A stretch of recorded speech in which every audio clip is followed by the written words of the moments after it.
সন্তানের সামনে যখন তার মাকে ধমক দেওয়া হয়, সন্তানের কলিজাটা মনে হয় ছিঁড়ে যায়। সন্তানের সামনে কিন্তু মাকে ধমক দেওয়া যায় না বা বাবাকে ধমক দেওয়া যায় না। তার মনে কিন্তু অনেক কষ্ট লাগে, ছোট হোক বা বড় হোক। তার কাছে পৃথিবীতে সেরা বাবা এবং মা। আর সেই মা যখন নিজ সন্তানের গলায় ছুরি চালায়, নিজ হাতে হত্যা করে, এটা কিভাবে সম্ভব আমার বুঝে আসে না। তো আসলে এই জিনিসগুলো আমাদেরকে অত্যন্ত কষ্ট দেয়, খুব ভাবায় যে আসলে কিভাবে সম্ভব একজন মা তার সন্তানকে নিজ হাতে হত্যা করে, বুঝে আসে না।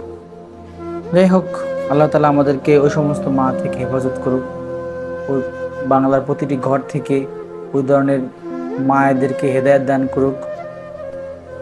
আর যেন কোনো সন্তানকে এভাবে কষ্ট দিয়ে কেউ যেন হত্যা না করে, এটাই আমাদের কামনা। আমরা চাই বাংলার প্রতিটি ঘর বাবা এবং মায়ের ভালোবাসায়, স্নেহে, মায়া, মমতায় প্রতিটি সন্তান বড় হয়ে উঠবে।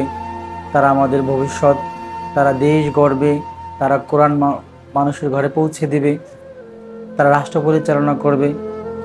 এক কথায় আমাদের সন্তানদেরকে আমরা অবশ্যই ভালোবাসবো, কখনো কষ্ট দিব না, এবং সন্তানের সামনে আমরা বাবা এবং মা ঝগড়া করব না, কারণ সন্তানরাই আমাদের জীবন থেকে শিক্ষা গ্রহণ করে। যাই হোক, মূল কথা হয়েছে যে আর কোনো সন্তান যেন কোনো মায়ের হাতে হত্যা না হয়, কোনো বাবার হাতে যেন হত্যা না হয়। আল্লাহ তাআলা প্রতিটি মা বাবাকে সঠিক বুঝ দান করুন। আমিন। আসসালামু আলাইকুম ওয়া রাহমাতুল্লাহি ওয়া বারাকাতুহু।